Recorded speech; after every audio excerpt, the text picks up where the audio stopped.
Hey, it's Tim Charles here from Ne Obliviscaris, and you are watching Interview Under Fire.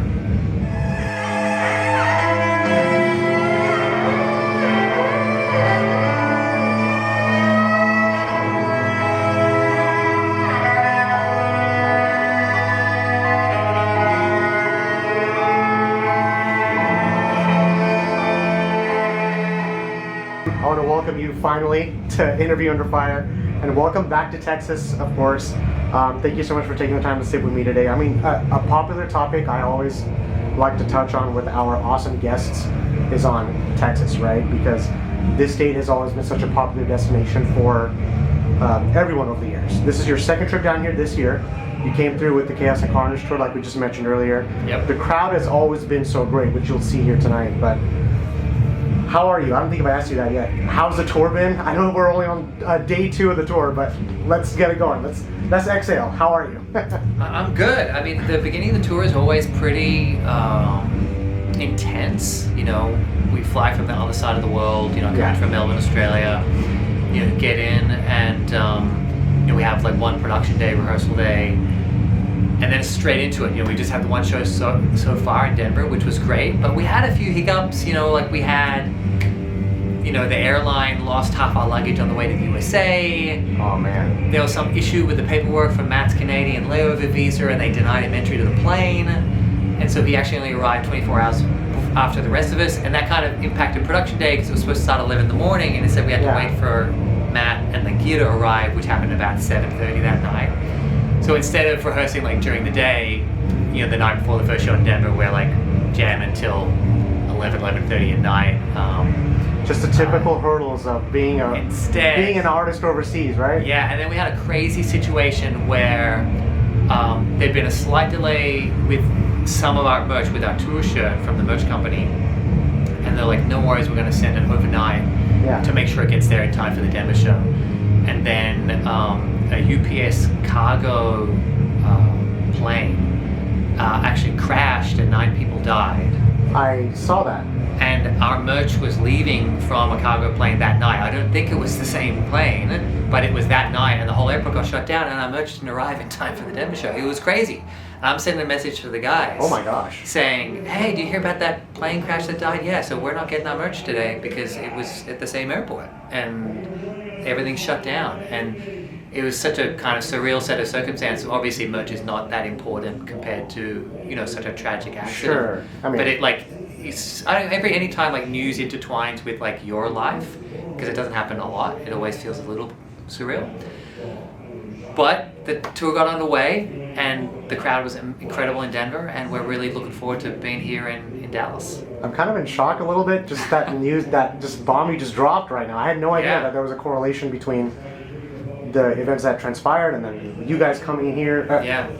Do you guys have merch downstairs? Is it? Yeah, we do now. Everything is here for sure. Yeah, it's just the crazy incidents with the planes this year in particular, especially here domestically. It's been... Yeah, it's amazing what happens when you stop investing in proper infrastructure within your society. Hey, you heard it from Tim. If Tim says it, it's a problem. Who could have predicted such a thing?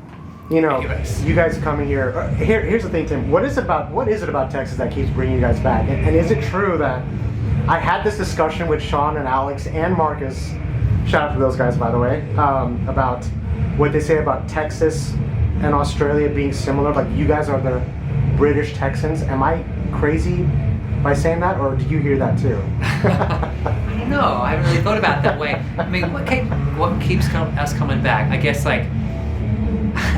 From a practical perspective, right? Texas is a really big part of the US. Yes. And it's on the way everywhere. Like you can't avoid it. No. But that's from a practical perspective. But the reality is that we have a lot of really great shows here and a lot of really great fans. We had a fantastic show here at the Echo Lounge here in Dallas a couple of years ago for our Exul launch.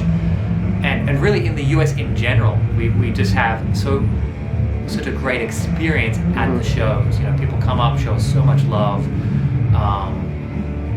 They're enthusiastic. They get into the shows, they buy the merch, and we just want to come back as much as we can. And it's been exciting because this is, I think, the 3rd time back here in Dallas in the last 3 years. After we hadn't been in about 5 years or so before that. through the pandemic era. And so it's been cool to be more regular visitors, you know, here in the US and Texas specifically. Okay, you know my next question is going to be, have you been to Buc-ee's yet? Because I just spoke to Felipe, and he told me he spent. I think he spent like, he's their tour manager, by the way, great guy. He told me he spent at least over $100 at Buc-ee's. I was texting him last night. I was like, oh, hey, you know what? That's actually money well spent. Don't have any regrets. But your experience being at Buc-ee's, he's in like, if you can summarize that. Yeah, so I think we stopped at Buc-ee's yesterday. But our manager, Felipe de Mello, who's also our front of house sound engineer, he's from Portugal, amazing, we bring him everywhere around the world with us. And he had told us the night before, but he joked with me like, hey, we're stopping about, I think, 9 in the morning. And he's like, oh, like, Tim, you might miss it because I'm kind of renowned for sleeping through the mornings on tour, because obviously we finish quite late, I'm pretty wired, and as the manager of the band, often I'm doing work for 2, 3, 4 hours after the show, checking on what's been going on, what we need to do, or order my merch, all that sort of stuff. So I was asleep yesterday for the Buc-ee's visit, but when we came here for the Chaos and Carnage tour earlier this year, we had a Buc-ee's visit, and I remember it was at like 2 in the morning. And that's usually a good time for that. Yeah, and I remember, Philippe had told me, like, hey, you got to stay up for Buc-ee's, right? So I couldn't get up at 9 in the morning, but I could stay up till 2 in the morning. Sure. And so 2 in the morning, this back in April, May, I did go, and I remember, like, I bought some cute T-shirt. It was like purple Buc-ee's T-shirt for my daughter. No, it was for my daughter. Oh, okay. Who was like 13, and took a few, photos at the front, and bought a few different things, got a few recommendations. But actually, if I had my violin here, I actually have like a little Buc-ee's key ring that now lives on my violin case. So if you see me walking around with my violin case, if you look closely, there's a little Buc-ee's key ring. Will we see it? Will we see any of that downstairs when you take the stage? Oh, we won't be on the stage, but if you come backstage, maybe grab a photo of it. Well, I'm going to be back there for that. Now you got me excited. So yeah, I have to ask that question because it's like a tourist stop now, Yeah, well, that's what it was to us. I was, when I was being told about it, I'm like, so it's just a gas station? I was like, no, right. It's not just a gas station. No, it's not just a gas station. Like, and it's so much more. Yeah, next time you guys take a swing around there. You're in Texas for 2 more days, so yes, they have the hot fudge there. If you get a chance, again, I highly recommend the hot fudge. I'm not going to say any more. That's all. But I want to move things along. But a couple nights ago, I mentioned that you were in Denver. Tour just started, as I mentioned, and it's just the second show of the tour. I know you talked about coming back here last year. You came back earlier this year. Are you getting to spend any time in these cities, Tim? Like, being on the road, how much time are you actually getting to spend for yourself? Like, have the gas prices affected you guys? Things like that. There's a city I want to go see that I've never been before. But. Yeah. Mostly the answer is no. But what happens is that we get maybe 1 day off a week, and where the day off is fairly random as far as we don't have that much control over it. And so whenever we get a day off somewhere, you get a chance to explore. So yesterday, I'm just going to look up the name of this place. Yesterday, we stopped in Amarillo, Texas. Yeah, because Denver, that's usually the path that... Which was on the way. I mean, I would take to go to And we went to the Palo Duro Canyon State Park, which was amazing. We literally, me and Benji and a couple of our crew, hired a car to go out to see this, state park. Yeah. And we spent the day there, which was really, really nice. And that was cool because it was something out of the cities. So on some days, really, you wake up in the bus, it's already parked at the venue. You got sound check, we've got VIP, you got press to do, and then you have some dinner and the show, and then it's after that you go have a shower and maybe a couple slices of pizza, and it's 12 a.m., 1 in the morning. And so there's a couple hours here and there on show day, you got maybe an hour free here, an hour free there. Sure. So you can explore near the venue, but you can't really get anywhere away from the venue, except for when you have those days off. But I've been really lucky on the tour. Earlier this year for Chaos and Carnage, we had a couple of games off, a couple of days off. I went and saw a Golden State Warriors game, who I'm a big fan of, in San Francisco. I went and saw Wicked on Broadway because we had a night off in New York City. So there are some things here and there. on our tour in 2023, you know, I went to a Chicago Bulls game with like the whole band, you know, because we had a night off in Chicago. Yeah. So it's kind of random where you get a night off, and we'll just look up, hey, okay, we have a night off in whatever city, what's happening, what do we want to do? Because, you know, you may not get a day off there for a few years, or maybe you get lucky it's the next time. Like we've had 2 or 3 days off in New York City before, which has been like good luck. But then, you know, this time we don't have one, so maybe you don't get to see too much. So it just depends. This is bad timing, but I'm a San Antonio Spurs fan, so I think it's really cool that you have a team, right? So Spurs and the Warriors over the years we've been rivals. So that's really cool to see. And are you someone like me who takes like pictures of these moments, like when you go? I mean, you're traveling the world, dude. Yeah. At this point, do you I've stop got and just 30 pictures from yesterday on my phone. Yeah. But I mean, it's a balance because, like, you know, in today's society, there's a little bit of a tendency to like live, to experience the present moment as a future memory, right? And so by that, you know, people spend so much time taking photos and videos because they want to capture it so they can continue to experience it in the future. But if you do too much of that, the catch is, of course, that you're not actually really fully like there right now. And so I always try to, you know, take a little bit of photos, videos, things like that, and I try to put my phone away and just be where I am as best as I can. I feel like get more enjoyment of the experience that way. Yeah, it seems like you have that balance too, so it's really cool to see. Yeah, because I'm sentimental, almost too sentimental. Sure. I'll be down there taking photos of you guys during your set. Yeah. So that's like me. I have to have that moment in life when you can. It's pretty cool how you can look back on things that you have now that you couldn't do 30 years ago. Yeah. So I think that's a really cool. I think that's a really cool part of technology that I really appreciate. So Sure. For someone like you, it really means a lot. Now, let's talk about this tour. Okay? Yes. Because I wonder if Denver set the tone for what's ahead. Like, how long does it take to like feel things out? Like, okay, this is how this tour is going to go. Are we still early on that, or are you going to make Texas kind of put the pressure on us? But all right, let's see how Denver was great. Texas, let's see what you got. But yeah, well, I mean, like, look, often you get a vibe pretty quickly with tours. Denver was incredible. I mean, even with like ticket sales, right? Like we sold more tickets in the last week than we did in the 2 or 3 months beforehand. Like, oh shit. As far as like, sometimes you get this vibe of the flow of like when tickets sell and are people buying them early or late, or you know, and that changes country to country and year to year sometimes. Yeah. And so kind of getting a vibe of that. Or even, you know, I'm talking to our merch seller about like which t-shirts are popular, and we have one show of data, but it's like what shirts were popular on that night, because you got to think about which ones might sell out that you got to replace maybe a week from now. Yeah. And often pretty quickly the first impressions you get do hold true, but you know, after the next 3 shows in Texas, I think we'll kind of know exactly where we're at and the vibe of and how the audience is going. But Denver was really, really incredible show. You know, the crowd was just going crazy. Yeah. And there was a lot of entertaining things happening in the mosh pit, which is always good to put a smile on your face. And so I'm looking forward for the Dallas audience tonight as well. You know what the best part about this interview is? The fact that there's a screen right behind me. You can get the taste on how the crowd's going to be. I'm already seeing all the reflection on the mirror behind you. This is actually pretty good for you, Tim. So. Yeah, so what I'm seeing right now behind you on the screen is Psychroptic playing, incredible Australian metal band. And I'm seeing what looks like maybe like a big dinosaur, you know, in like a dinosaur onesie, headbanging, green with. Oh, there it is. Okay, I was like, I thought I was on stage. I was like, that was. Yeah, so that's in the circle pit. So I'm sure hopefully he'll make an appearance for us. So make sure you keep an eye on that guy. Okay, so shout out to Psychroptic and Rivers of Nile, because they're going to be in this. They're in the lineup for this tour. Yes. You're performing Exul and Citadel in full. That's a huge undertaking. Yes. I wonder what the spark was that made you want to bring both albums to life on the same tour. Yeah. That's not an easy decision, dude.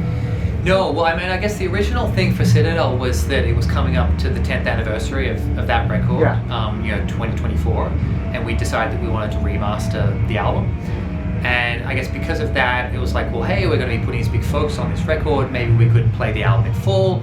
You know, there was some of those songs we'd been playing live regularly, and some we hadn't played in ages, but we really loved them all, and so it was kind of a good opportunity to do that.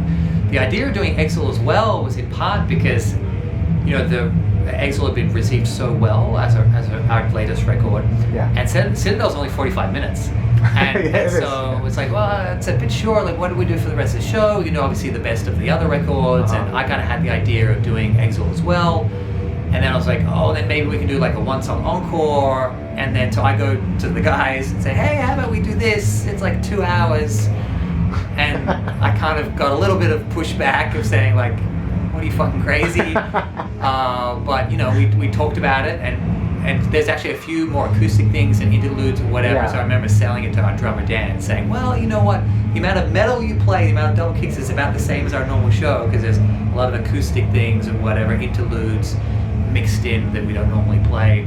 And so it's been really, really nice to do, you know, to be able to do a song like Painters of the Tempest in full, the 23-minute version. We haven't done that since the Citadel album tour, so it's been really cool. How different does it feel to revisit Citadel now compared to, I guess, when you first performed it like nearly a decade ago? Yeah, I mean, I think that the big thing that struck me revisiting this record is that how it stands up for me in our careers. So, you know, I'm incredibly proud of the record I was when it was released. And when we play it, I'm really proud to play those songs, and I really believe them to be special songs that are deserving to be played live. And so that's been really fun to revisit that, because sometimes you don't play something for a while and you almost forget why you loved it when you wrote it. And I mean, I don't listen to our songs anymore unless we're playing them live. So I do listen to our music a lot for the live set. So I'll put a playlist together and I'll make sure to help me remember the lyrics and things like that, especially if I haven't played something in a while. But you know, to go back and listen to an album in full, I don't normally do very much. And so that's been kind of cool to be listening to that album in full as preparation for these tours. This makes me think, I appreciate that answer, by the way. Exul and Citadel, here's the thing, those two are very different sides of Neo, in my perspective.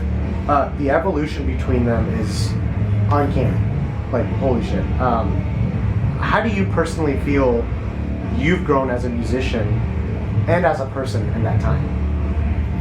That's a loaded question, but I think it's an important one to ask. I mean, as a musician, I think that every album we try to experiment and to push boundaries of what we do. So I'm always thinking about different technical approaches to the violin and to singing, and trying to get better at those things. We all are as musicians. And then it's also like, as a songwriter, you know, I'm always thinking about different ways that I can write music that is interesting and fresh and exciting for me, and then for the other guys as well, with what they're writing and what we're bringing together as like a team. And so, you know, I mean, I think that what people can hear on the records is that every album sounds like us, but it's all a little bit different because we want to keep exploring new sounds. And I think you'll hear that on every record. I never wanted to be a band that every album is the same. I would kind of get bored doing that as an artist. Sure. And so, I mean, as a person, back to 2014, it's like, man, you know, like back then I had a 2-year-old daughter. Now she's 13. Wow. You know, so it's a lot of life happens as a dad. You know, your priorities change a lot. And so, but just who I am, I mean, it's just growing up and learning how to be the version of yourself that you want to be more consistently. You know, to look after yourself, like the self-care on the road, how you are, how you show up as a father, as a partner, as a friend, as a bandmate, as a colleague, all these different things. I mean, I'm 43 years old now, and it was probably only in my late 30s that I started to work out, I think, how to live in a way that could be happy and healthy, you know?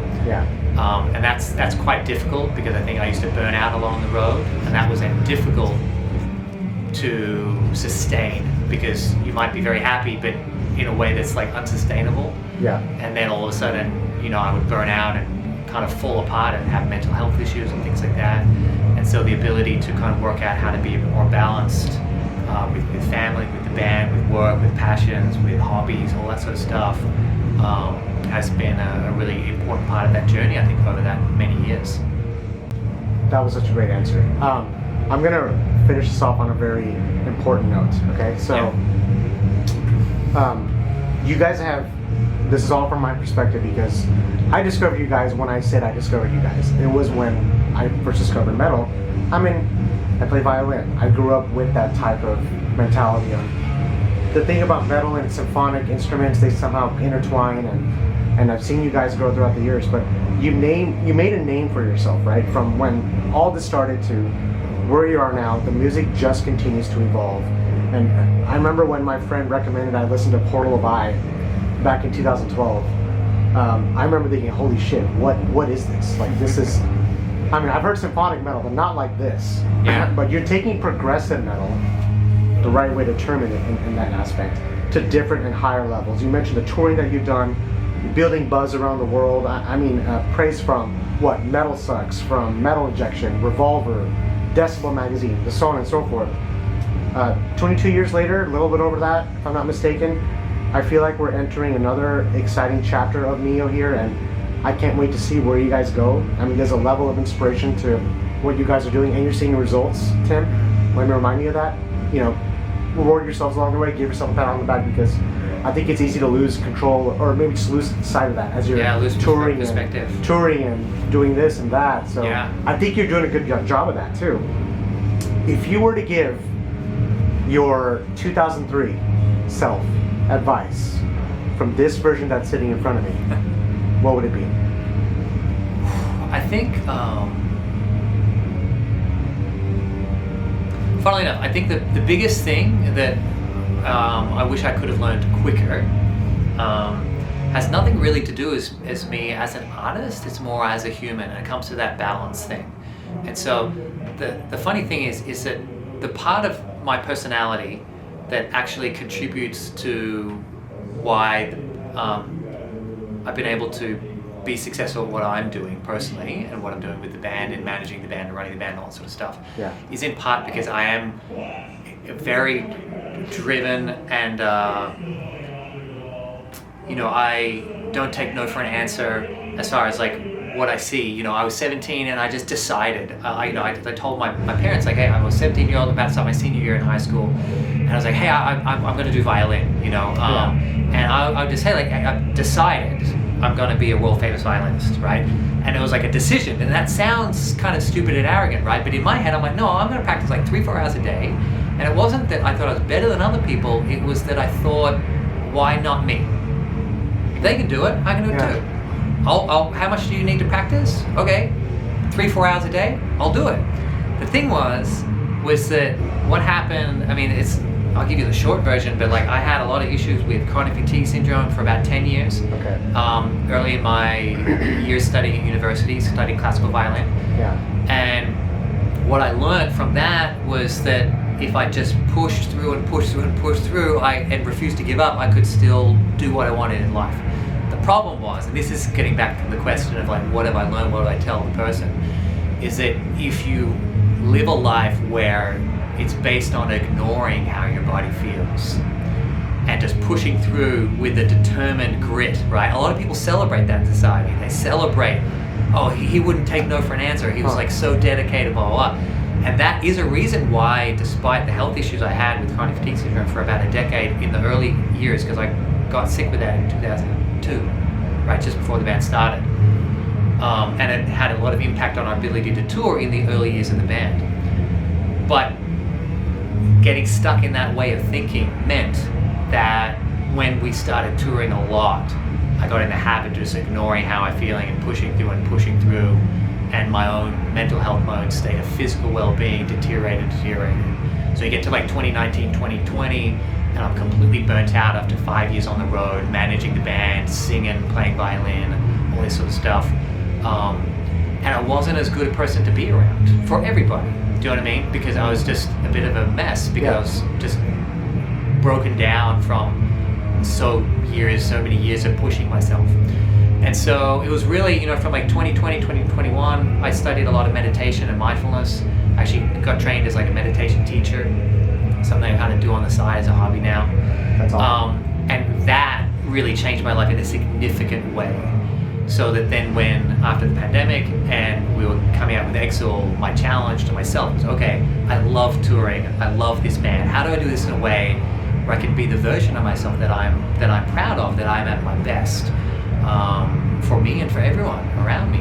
And I think that's something that's really important to kind of acknowledge, because, in part, the qualities that would have some people celebrating me of like, oh, I refuse to give up despite my obstacles, were also the things that kind of led to struggles with my mental health and my physical health. And so kind of realizing that sometimes you got to take a step back, sometimes you got to focus on your own self-care, sometimes you got to go and do some meditation or go get some counseling or whatever, you know, all these different things. That stuff I wish I had done a lot earlier, because when I did that, it was a complete change in the way that I existed in the world, and the way I interacted with other people. And so that's like a bit of a long answer to that question. That's, I would say, and I think that's the most significant thing that's happened in my life in the last 20 years, just that discovery of how to relate to my body and how to listen to my body and connect with my present moment experience in a healthier, dynamic, healthier way. I feel like there's a reason why I'm hearing this right now, because I had that same exact experience for myself in the last 12 months. Yeah. And I'm still dealing with it, because it's kind of like this. Yeah. Oh, even though if I feel sick or whatever it is, I'm going to go and I'm going to interview Tim regardless of how I feel. Yeah. But then, to your point, I'm not a good person to be around because I'm letting that affect me. But the way you just told me on how you were able to look past it and actually practice mentally on different exercises that can help you bring you out to the other side, that's a kind of like a moment of, I want to say, clarification for me. Like, I should seek out to do that so I can be a better version of that myself. Like, because when I'm interviewing artists like yourself, this is my therapy, you know? Sure. But like you, it's your therapy when you're up on stage, but you got to take care of what's going on here. And like I said, it's crazy that I'm hearing this right now at this point in my life. No other artist has said this. I think the big thing is that when you ignore your body to do stuff, to pursue things in a particular moment, there is a price to pay for that, and you need to pay it back. So, and it's difficult balance. You know what I mean? It's something I've got a 13-year-old daughter. I'm trying to teach her about. Sometimes you don't feel like doing something, and you're exhausted, or you're not feeling well, and you do have to push through that day. But you need to have awareness that you are doing that. You need to have awareness that you're overextending yourself. And then you have to plan. So, okay, I'm overextending myself today, so I'm going to plan to take tomorrow morning off so that I can sleep in, so that I can catch up on this rest. Now, if you ignore your body tomorrow, and the next day, and the next day, eventually you do things like what had happened to me. Your body completely shuts down, and you get chronic fatigue syndrome, and that was a 10-year battle for me in my 20s, you know? Or you end up with mental health issues, or you end up with issues with, you know, emotional regulation, all sorts of different things, because your nervous system is not properly regulated, and it's like slowly just getting out of sync. And so that's where, for me, like, mindfulness meditation gives me a moment, whether it's 10 minutes in the day or 45. I try to just whatever I have time every day. It's an opportunity for me to check in. How am I doing? And sometimes what I learned from that meditation is, wow, I'm actually not doing that well today. And I don't feel relaxed. I don't feel like it's not calming, but I get information. Wow, I'm really stressed. I noticed that from the meditation. I struggled to calm my mind. I struggled to relax my body. And then I can take action because I've taken my time. And then tomorrow or next week or whenever I can take the morning off, or take, you know, day before, very stressful start to the tour with a few things going wrong. As soon as we finished sound check, I disappeared for an hour and a half. I have a basketball that I travel with on tour, and I walked down, found a local basketball court at a local park, and I just went shot hoops all by myself for about an hour and a half. Came back, and that for me is like therapeutic. Run around, clear my head, turn my phone off, have some space. You know, there's lots of different ways to look after yourself and do self-care, but for me, I've kind of learned that, and but it's an ongoing journey, because every individual can only know how they are, to the highest degree, themselves. You know, other people can help teach you how to interpret your own body, but you're the only one can feel it, can actually be in touch with your mind and all that sort of stuff. And so it's something I think a lot of people, especially men, are not great at doing. But you know, definitely happy to talk about this stuff and encourage people to look after themselves and as best as they can. doing that with me already. So it's a really good perspective. It's coming from someone like you. Again, I don't mean to repeat myself, but Yeah. when you've gone through the trials and tribulations like you have, it really feeds into someone like me. It's like, okay, I've been through it. I don't want you to go through it, you know. And whenever we publish this interview, whoever's listening, I hope it affects them in a positive manner, because I feel like as time goes on, we're not doing a better job of taking care of ourselves. Excuse me. Yeah. As much as we should. So Absolutely. I do appreciate that perspective. Sorry, I know we way went past the time, but I got one more question. Okay. Because I can't help but ask. It's kind of a bonus question, a bit off topic, but still music related. I'm sure you've seen this, Tim, at Miss World Chile. You knew this was coming. No, I didn't know this was coming. One of the contestants, and her Yes. name was Ignacia Fernández. Good friend of mine. Actually, what? Are you kidding me? Okay, No, actually, that's why I laughed. actually performed, for people who don't know, performed a death metal song with her own band on stage. As someone who spent years breaking musical boundaries, right? Yes.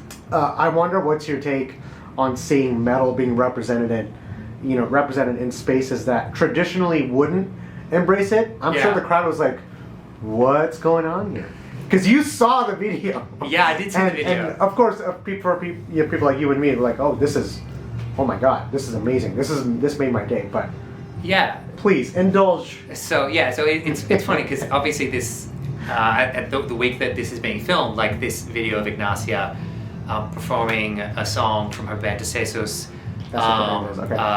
at the Miss World Chile pageant has gone completely viral. Not just in the metal world, but I saw it on she shared something from the New York Post, and it's crazy. I've had friends, non-metal friends, who are DMing me, Yes. knowing how much I love this music. Did you see this, Sony? Oh my God! Like, and it's still like my DMs are being full of like, this is crazy. People know me really well, but it's kind of hilarious. So the like, one thing I will everyone is. say, I want to give a shout out to the Chilean metal fans, because if this was in Australia, right, the crowd would be very shocked, right? And I'm sure they were to some degree in Chile. Yeah. But Chile is a metal place, and the fans there are incredible. We went there for the first time last year, and so I think that a lot of people in Chile probably maybe even more accepting of something like that than maybe they would be in Australia.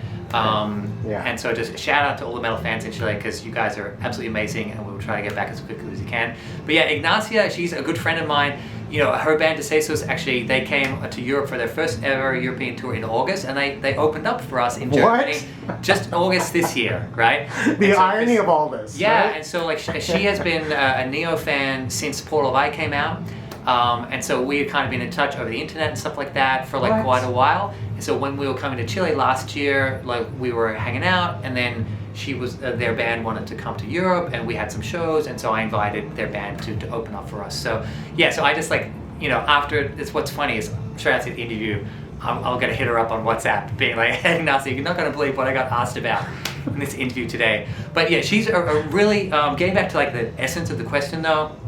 You know, I think that what's really important with art in general is that you should just be able to do whatever you want for yourself, and then it finds an audience. And I think the thing with women in metal, right, is that it used to be that women only could do certain things in metal, and there was a certain view of how they were, and there wasn't a lot of women screamers back in, you know, when I was a kid. Yeah. It was very, very rare.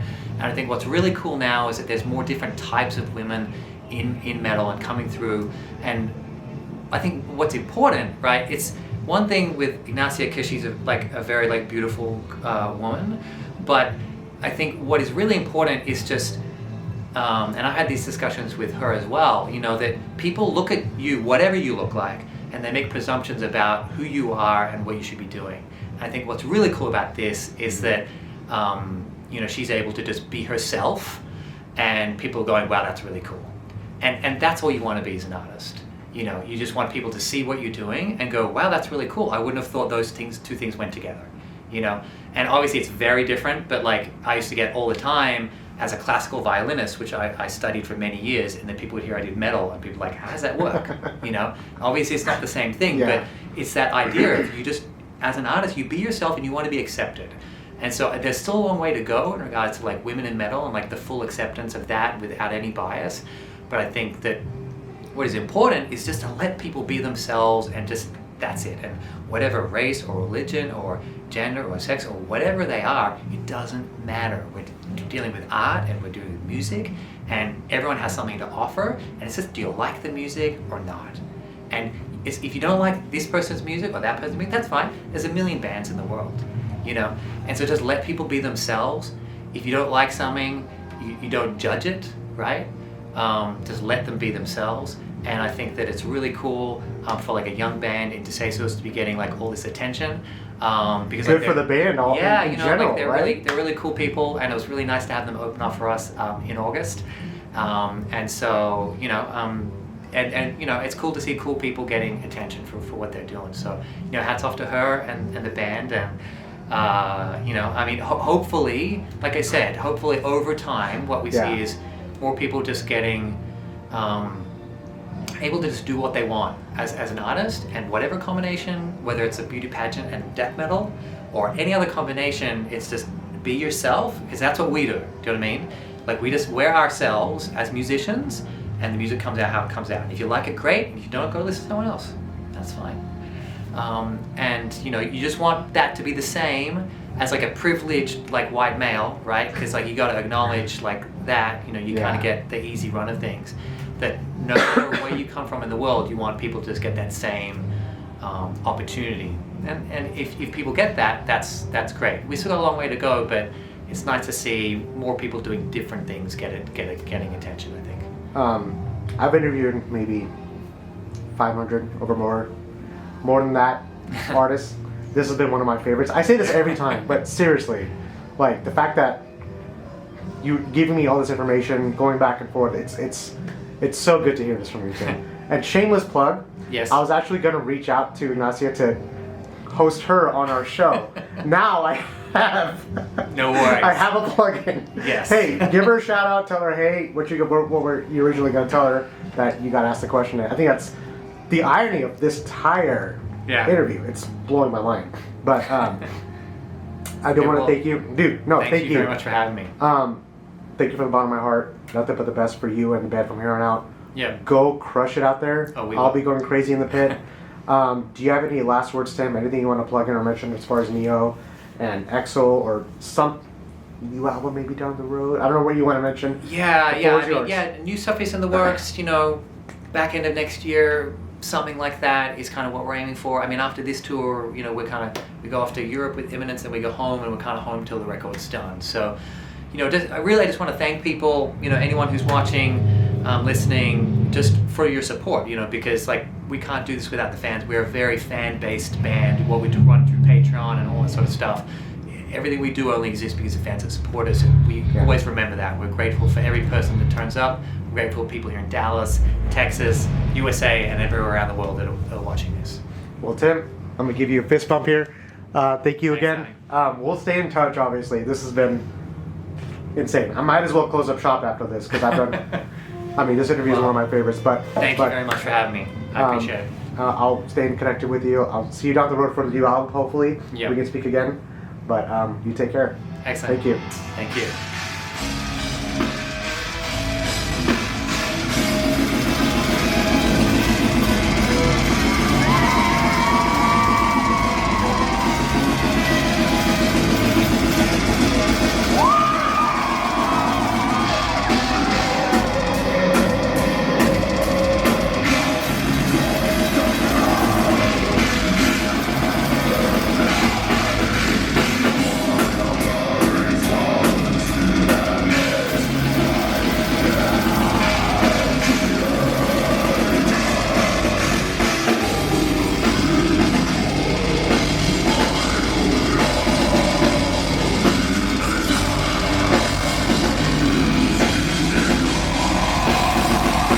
Hey guys, thanks for listening to Interview Under Fire podcast. If you guys liked what you heard, please subscribe and share our channel. And please leave a 5-star review, as that helps us tremendously. If you'd like to check out more, visit www.interviewunderfire.com or our social media channels on Facebook, Instagram, and YouTube. And finally, we want to thank you all for the support you've been giving us. Keep it burning.